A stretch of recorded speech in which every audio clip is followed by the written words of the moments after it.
Hello and welcome to the sixth episode of The Right Discourse. The topic of our discourse today is India-Korea Strategic and Economic Partnership. Remarkable developments can be seen between the partnership of India and Korea recently. From economic partnership, India and Korea are moving towards building stronger strategic partnership amid changing dynamics of the political economy of the world. In the wake of the trade war between USA and China, where Korean companies are suffering too, Korea is somehow forced to recognize India as its long-term and safer trade partner to reduce its trade dependency on China. India in turn recently granted visa on arrival facility to Korean people to increase the ease of Korean businesses in India.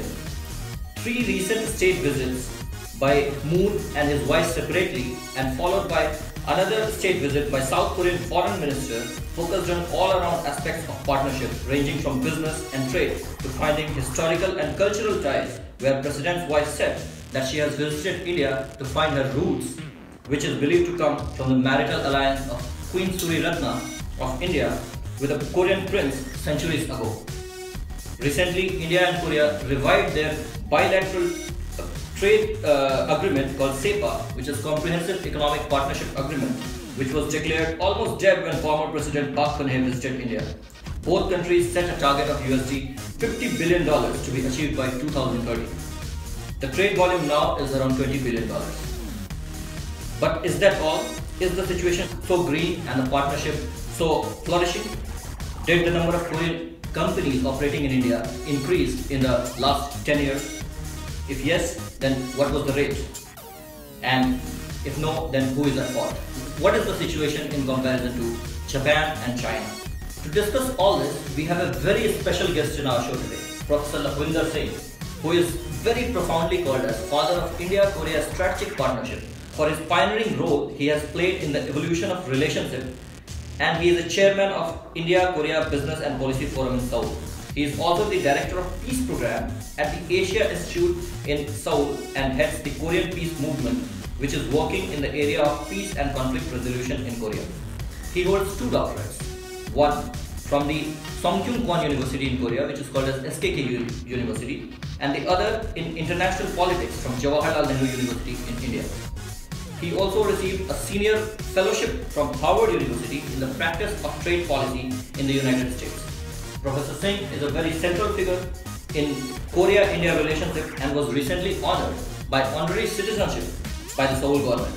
Professor Singh has got more than 20 years of experience living in Korea and is well known in business and academic circles. He has more than 200 published papers and articles to his credit. His journal, the Asia Pacific Business and Technology Report, is an important source of information about contemporary business in Korea. In 2014, he published a book entitled South Korea-India Strategic Cooperation. So let us begin our discussion with Professor Singh in our show. Thank you for having me. So, Professor Singh, let us begin with the first question of our discourse today.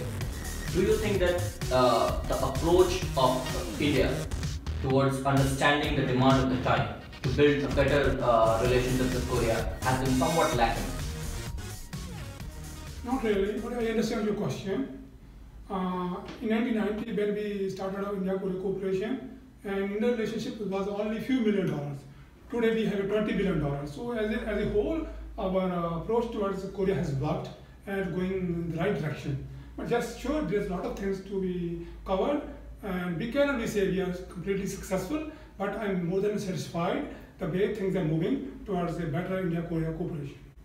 Okay. So that was a very straightforward answer, Professor Singh. Let us begin to the second question of our discourse. Do you also think that there are some problems from the Korean side as well when we take into account the overall synergy between India and Korea, including the strategic partnership as well as the economic partnership? Do you think that Korea's understanding towards India is also a bit lacking? I fully understand your questions. As an Indian scholar, I can definitely say yes, there's some problem with the Korean approach. Even though India has launched East Asia policy for a long time, but Korea was lacking in its India-specific policy. Only recently, President Moon included India as a specific country in its southern policy. Before that, Korea was never mentioned as a special country to promote relationship. So India was just a regular country, one of the few South Asian countries towards which Korea was looking for business ties. So Korea was never have a specific India-specific policy. That was one of the main reasons why we could not develop a relationship with Korea. So something was seriously lacking. Number two, I think what is lacking is that Korean people's understanding of India. Sometimes, when you are going through Korean people, you understand Korean people ask very strange questions. Sometimes they ask, do India have cars? Sometimes they ask, do India have winters? So Korean expertise, Korea's understanding of India is very, very thinly. It's quite weak, you believe? Quite weak, yes. I think to properly make India to properly understood by Korean people, we need specific programs. So far, Korea don't have any India-specific studies in any university in Korea. Of course, we teach in one or two Indian languages in one or two universities, but that's not enough. If you look at Japan as well as China, they have many India study departments. True. But in Korea, there is not a single university has a India-centered department. So with a $20 billion trade, how can not a single university? So I would like to take this opportunity to point that if Korea really want to have a strong cooperation with India, they should increase their understanding. And India-centered experts are agile leaders. And without them, Korea cannot. They can make as much policy, they can make as much dramatic announcement, they will not go where. So if Korea really want to have a strong cooperation with India, they have to increase their understanding of India. So this is a clear-cut indication that you are indicating a policy initiative for Korea, and you are saying that Korea must have more, academic programs in their universities where they can teach more about India, to understand more about Indian culture, society, business, etc. Yes, Yeah. that's what needed. Sometimes you feel, and secondly, so far, most of the experts which have come to Korea were not able to get enough encouragement from Korean government side. Of course, I was one of the lucky guys who got some kind of support from Korean government, but most of the experts, after completing their university degrees, went back. And they're teaching in Netherlands, Australia. They got their PhD from Korea, but they're teaching somewhere else. So this is kind of best, when you spend a major part of your youth in Korea, then you start teaching some other thing, it's a kind of loss for all of us. So Korea has to take care of its resources. They spend a lot of scholarship, then there's no job, nothing to go. How can we expect $50 million, $100 million trade? So we have to be, very specific. For a partnership, for business, understanding is very important. So here, I think Korea needs to work. So Professor Singh, there is also, we find that Korea is lacking behind China and Japan in terms of trade partnership with India. So what do you think is the probable reason behind it? Very true. Today we have, not long ago, Korea has bigger trade with India than Japan. Korea used to have a $60 billion trade, and Japan was just $10 billion trade. But now, unfortunately, Japan is targeting around $50 billion trade, and we just have a $20 billion trade. So in the next last 5 years, Japan has surpassed Korea. So something is lacking. So there are many reasons for this problem.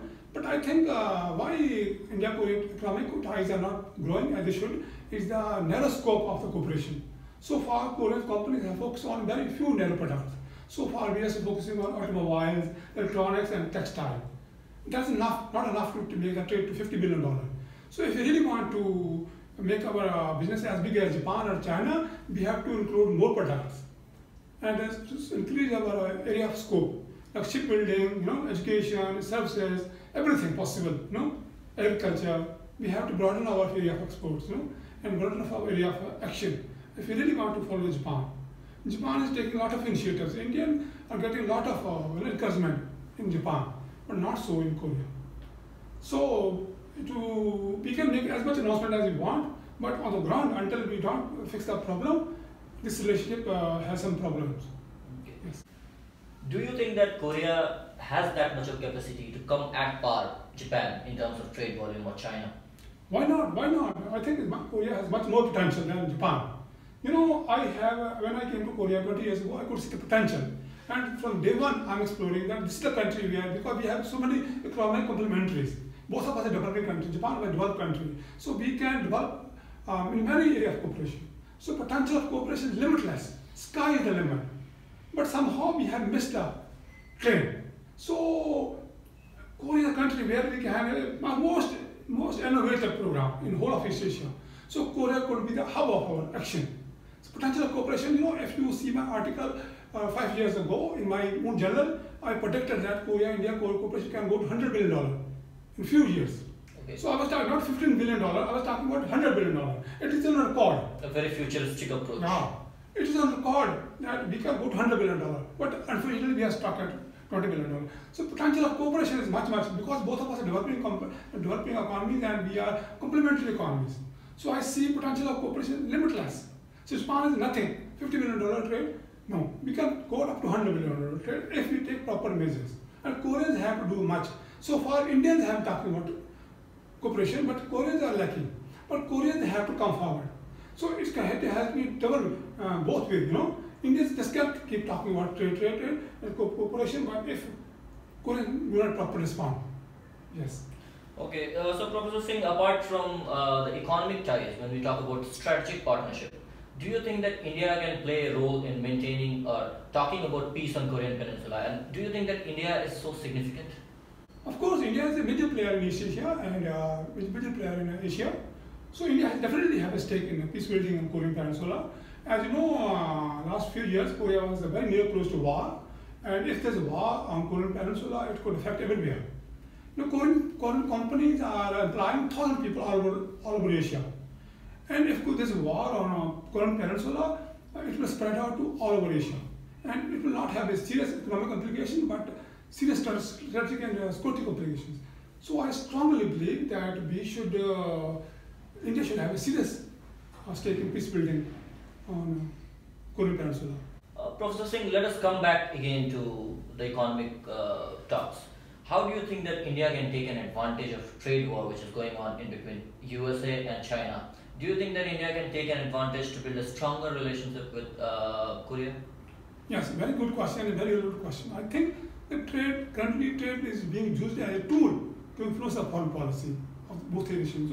So this ongoing trade war has a serious economic and strategic implications.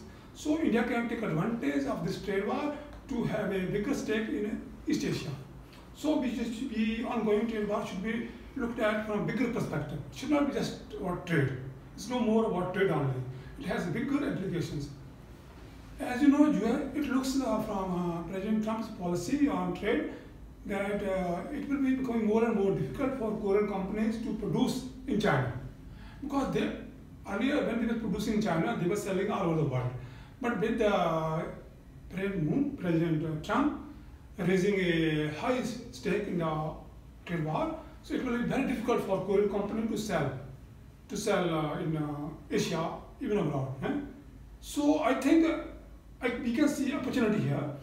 Korean, a lot of Taiwanese companies are moving out of China. It's a matter of time. A lot of Korean companies will be forced to move out of Korea, out of China.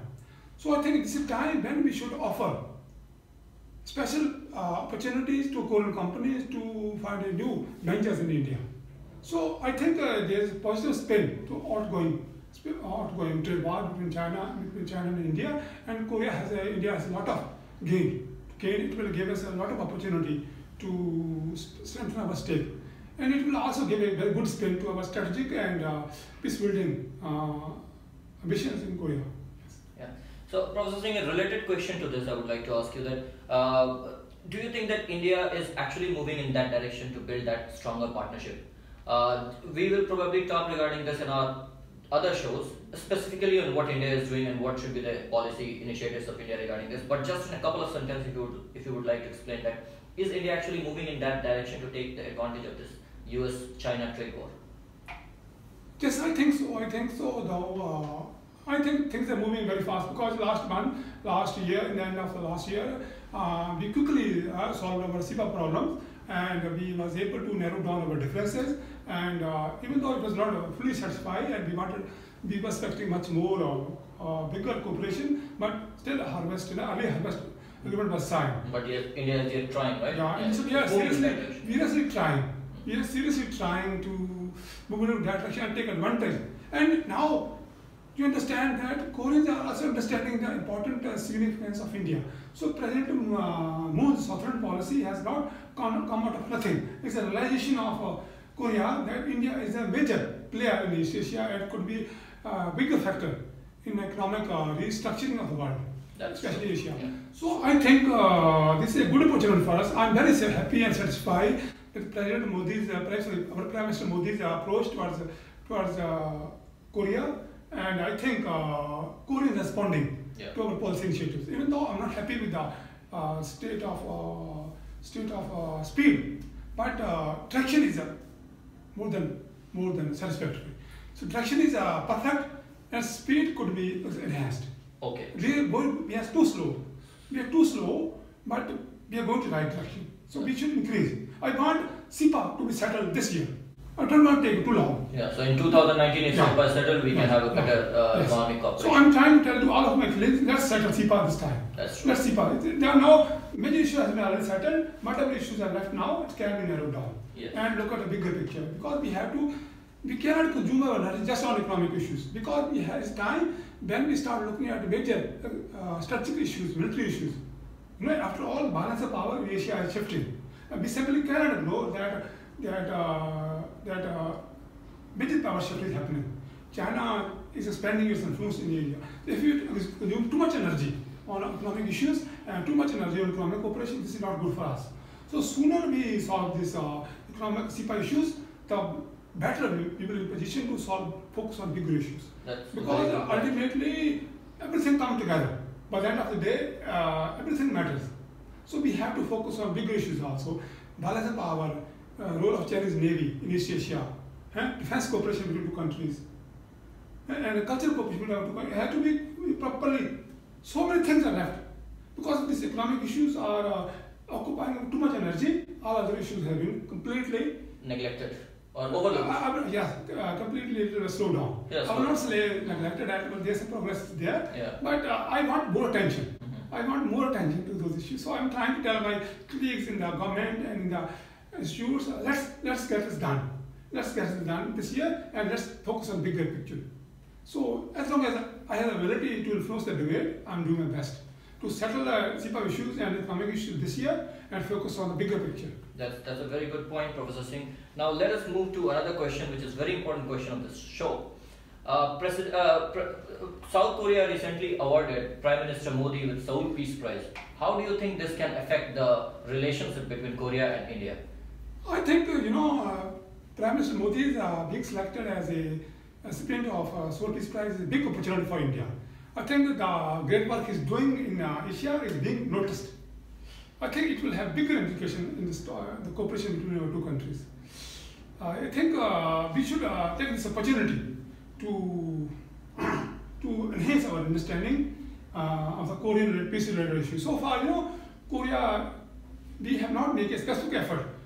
Apart from our nuclear agreement, nuclear war, we have not given any important attention to this region. But nuclear issue is not the only issue in this part of the world. That's true. So peace in Asia is bigger, much bigger than nuclear program.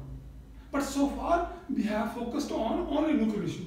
So Prime Minister Modi is being selected as a recipient of Peace Prize will give us opportunity to understand the peace and conflict issues not only in Korea but whole Asia, whole of East Asia. So this opportunity is very good for us. I think when Seoul Peace Foundation selected Modi as a recipient, they have a very specific reason. Why? Because they think it's Modi can bring India to the not only Korean Peninsula but East Asia.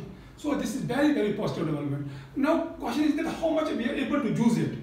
So if the Prime Minister Modi just come here and receive the award and we are not able to understand the thinking behind bigger picture, then we will miss the opportunity. So this opportunity provided to us, this award is very big and it should be properly understood. Need of ours is that we should come into the picture. Koreans are giving us indication that India has a serious stakes in peace building in Korea. And if we don't fail to read between the lines, it will be the missed opportunity. So, but given the leadership of Prime Minister Modi, I think we will be able to make a better initiative during his visit. That's a very good point, Professor Singh. So, I would also like to ask you regarding some specific points you could suggest us, which could strengthen the economic partnership between India and Korea. Okay. As for economic partnership is concerned, as I told you, the bigger issue is that first I would like to emphasize CIPA should be settled as soon as possible. Okay. Number two, the scope of our cooperation should be wider. These 3-4 areas is too narrow. Yes. Number third, most of India, Korea should take India-specific measures. Currently, trade deficit is too high. Services industry, India is expert on a service industry, but Indians are not able to provide any service in Korea. So most of the people who come to Korea go back after getting the education. So that's not good. I personally suggest that if Korea really want India to play a bigger role in Korean economy, so Korea has to create some space for Indian professionals. You know, a lot of Indian students, a lot of Indian experts come to Korea to study, but after they complete their education, they are unable to get proper job. So they end up working in the restaurants, teaching English, teaching, minimum level. They're experts. They are graduated from top universities. They are not designed to work in restaurants, work in teaching English. So Korea should create specific opportunity for Indian professionals. Until Korea is able to tap into this talent, Indian talent, relationship between two countries India has a huge young market.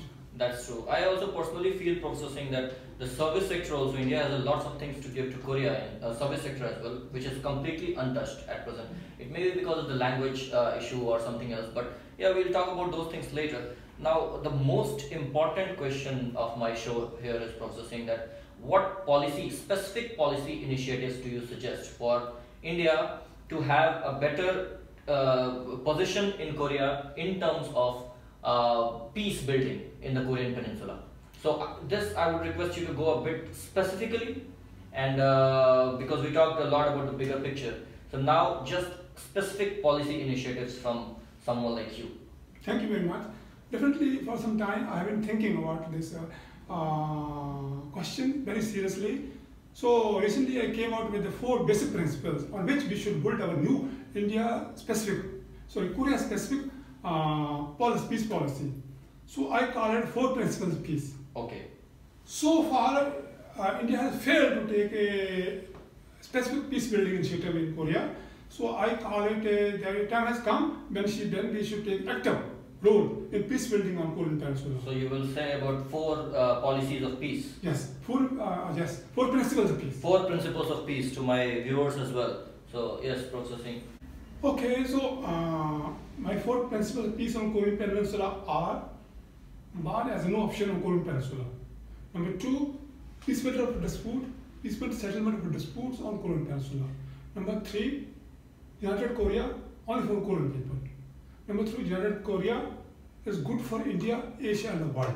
So these are 4 principles which I would like to emphasize on India's foreign policy, on India's new initiative, on which we should build our new policy. Number 1, when I say war as a no option, so far we have taken stand that peaceful settlement of dispute. We have not come out specifically that war on Korean Peninsula can destroy everything. So nuclear crisis on Korean Peninsula should be registered at every possible scale. And we should be declared that no matter what, any party, North Korea, South Korea, USA, any party who talk about use of force should be excluded from our foreign policy. So we have to take a tough stand, because we have seen North Korea often talking about use of force. And still we have a relationship with them. South USA often talk about use of force, and still we have a relationship with them. We have to take a stand as a peaceful country, that any country who threatens peace on Korean Peninsula is not our friend. So we have to take a strict stand against war as an option, as a tool, as an instrumental tool on Korean Peninsula. We have to take a very clear approach. War is just not an option. You simply cannot threaten use of force, because whenever we talk about force, 4 countries terrorized. country of $40 billion, 40 million people, 50 million people is a terrorist. And it can have a serious economic implication for all over the world. So if you want to have a stake in Korea, we have to clearly emphasize that you just can't talk about use of force. Secondly, I would like to say, today, this year, we are celebrating Gandhiji 150th anniversary. And Gandhiji has given us a very good principle of settlement of dispute. So Gandhi's approach of peaceful settlement of dispute in international politics is still relevant in Korean Peninsula. So far, we have not tested anywhere. I think Korea is a very good experiment. Korea is very ground where we can test Gandhi's idea. Whether how we can solve conflict in peaceful settlement. How we can bring two warring countries into peacefully. So Gandhian approach of international politics should be emphasized, and that will be good, a good tribute to Gandhiji. We are celebrating, we are organizing seminars, conferences. No, it's time today that we should test Gandhi's approach towards peaceful settlement on the world scale. We should prove to the whole world that Gandhi's idea of building peace, of peaceful settlement of disputes is still relevant. That will be Gandhi's new true tribute. So now, whatever we are doing, organizing seminars, publishing books, no. Because more and more people saying, young people are saying Gandhi is not relevant. But Korea offers a space. Korea offers us a place where we can test and tell the whole world that Gandhi's approach of international politics is still relevant. So now I'm suggesting that when Modiji comes, he should declare that only option for both countries to come out of the crisis is Gandhi approach of peaceful settlement. Experimenting Gandhi in Korea. Yeah, implementing, not experimenting. Experiment is a long time ago. Okay. Now implementing Gandhi. Implementing Gandhiji. Implementing Gandhiji, you know? Yes, he has already been experimented. Now, third principle of peace, United Korea for Korean people.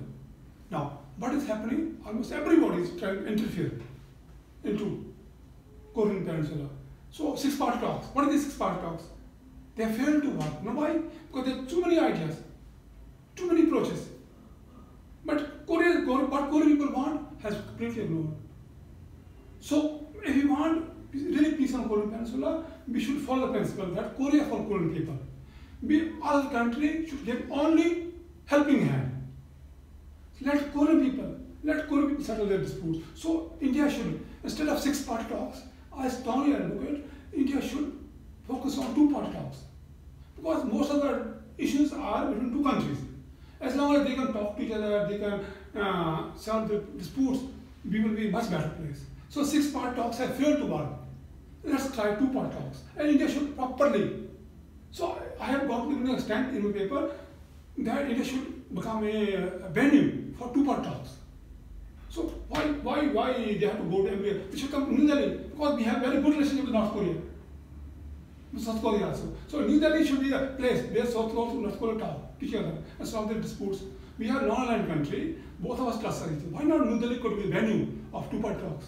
So far, India has not been considered as option.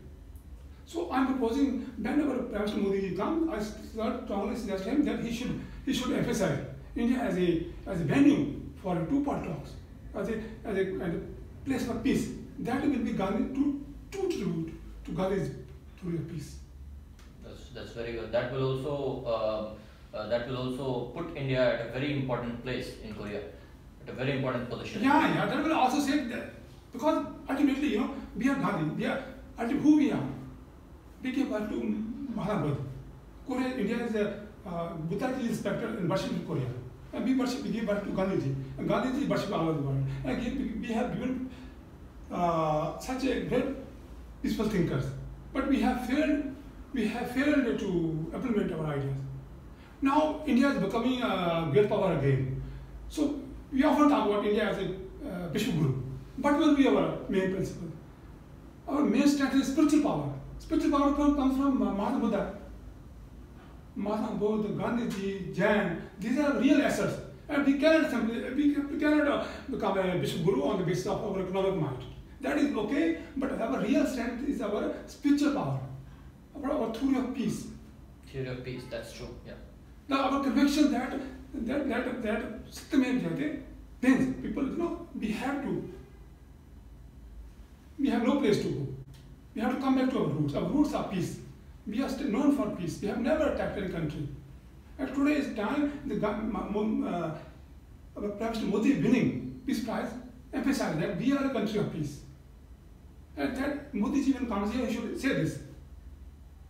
And fourth, finally, many people have this kind of a misconception whether United Korea is good for India or not.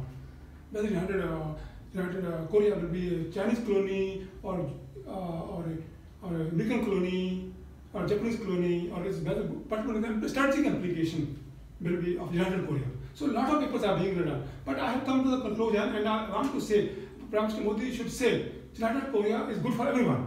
Nobody. Japanese don't need to fear, Chinese don't need to fear, India don't need, America don't need to fear. United Korea is good for, is a sign of good for everyone. So it's good for economy, good for peace, good for cultural cooperation. So United Korea should be seen as positive development by everybody. And India should lead the way in convincing Japan, in convincing China, in convincing USA that don't fear the unification. It's good.